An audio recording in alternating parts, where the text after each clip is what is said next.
Silakan perkenalkan diri Anda.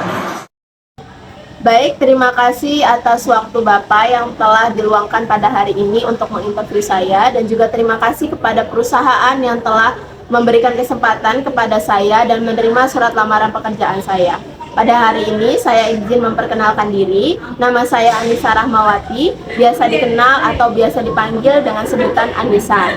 Sebelum saya melanjut ke perguruan tinggi, saya sudah terlebih dahulu mengikuti sekolah kejuruan, di mana di sekolah tersebut saya mengambil jurusan akuntansi. Setelahnya baru saya masuk ke dalam Universitas Lampung, dan saya juga melanjutkan jurusan akuntansi. Di universitas tersebut saya mengambil berbagai kegiatan lainnya seperti kegiatan organisasi dan juga kegiatan perhimpunan mahasiswa, agar saya mendapatkan pengalaman lain selain di luar pengalaman kejuruan saya. Setelah saya lulus sebagai seorang sarjana, saya berniat ingin melanjutkan ke jenjang S2. Namun karena keterbatasan ekonomi, saya memutuskan untuk melanjutkan ke dalam dunia kebekerjaan. Selama di dunia pekerjaan ini, saya mencari riset dan saya memutuskan untuk mendaftar ke dalam perusahaan Bapak.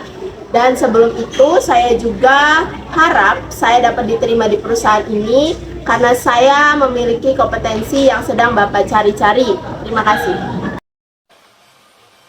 Mengapa Anda tertarik untuk bekerja di perusahaan ini? Seperti yang saya ucapkan tadi, saya memilih perusahaan Bapak karena saya melihat bahwa perusahaan Bapak sedang mencari seorang analisis data keuangan. Dan sesuai dengan kemampuan dan latar belakang pendidikan saya sangat sesuai dengan kompetensi yang Bapak cari-cari selama ini.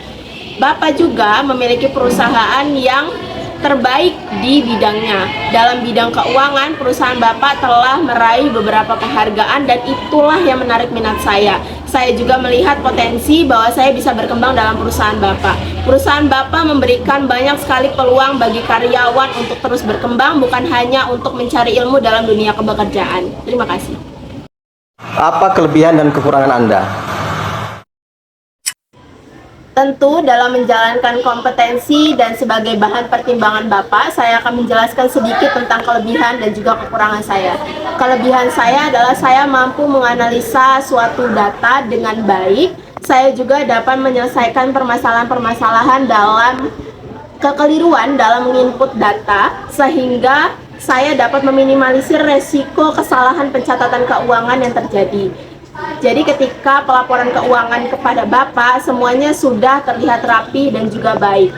Namun di lain sisi saya juga memiliki kekurangan. Kekurangan saya adalah saya seorang yang pelupa dalam beberapa hal. Namun untuk mengatasinya, saya akan mencatat apa saja hal-hal penting yang saya butuhkan seperti tugas dan pekerjaan saya, sehingga walaupun saya memiliki kekurangan tersebut tidak akan menghambat jika saya bekerja dalam perusahaan Bapak.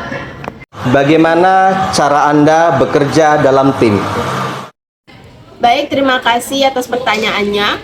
Untuk kerjasama dalam tim, sebelumnya dari pengalaman saya yang mengikuti beberapa kali organisasi, mulai dari organisasi siswa intersekolah, yayasan di luar, organisasi mahasiswa, dan himpunan mahasiswa, saya mendapatkan pengalaman yang pertama adalah komunikasi.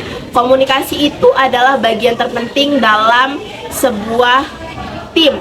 Jadi tim harus memiliki kemampuan komunikasi yang baik, dan saya rasa saya memiliki kemampuan tersebut. Jadi ketika saya berada dalam tim, saya akan memperkuat kemampuan komunikasi dan juga kerjasama dan juga melengkapi antara kelebihan dan kekurangan masing-masing tim. Karena tim pasti harus saling melengkapi satu sama lain agar bisa bekerja dengan baik dalam menyelesaikan atau melaksanakan tugasnya. Coba Anda jelaskan proses di dalam menyusun laporan keuangan bulanan. Baik, terima kasih atas pertanyaannya lagi. Untuk menyusun laporan keuangan setiap bulannya, seperti pengalaman dan juga ilmu yang saya miliki dari saya sekolah di kejuruan hingga saya menjadi seorang mahasiswa dengan gelar sebagai seorang sarjana akuntansi, Dalam menyusun laporan keuangan, yang pertama adalah mengumpulkan bukti transaksi. Transaksi apa yang saya lakukan atau perusahaan lakukan di bulan ini, lalu setelah mengumpulkan transaksi, mengelompokkan akunnya, membuatnya menjadi sebuah jurnal. Jurnal ini bisa dibuat dalam sistem akuntansi ataupun dalam Microsoft. Setelah membuat jurnal, biasanya akan melakukan rekonsiliasi akun bank, karena ada beberapa perusahaan yang melakukan simpan kas di dalam bank, bukan di dalam perusahaannya. Setelah melakukan rekonsiliasi bank, biasanya itu akan mulai terbentuk bagaimana akunnya, dari akun utang, akun piutangnya, bagaimana alur kasnya, dan juga sebagainya. Setelah itu ada yang namanya di akhir itu adalah jurnal penyesuaian untuk menyesuaikan akun-akun yang telah tercatat mulai dari awal hingga akhir bulan. Setelah melakukan pencatatan, pengkelompokan, penganalisaan, dan lain sebagainya, kita akan melakukan yang terakhir adalah hasil laporan keuangan, yaitu hasil laporan laba rugi, hasil perubahan modalnya bagaimana. Namun kalau perubahan modal itu terjadi di akhir tahun, bukan di setiap bulannya. Setelah melakukan itu semua, akan disusun neraca, dan juga trial balance. Trial balance ini akan menjadi acuan untuk bulan-bulan berikutnya membuka laporan keuangan. Sekian, terima kasih.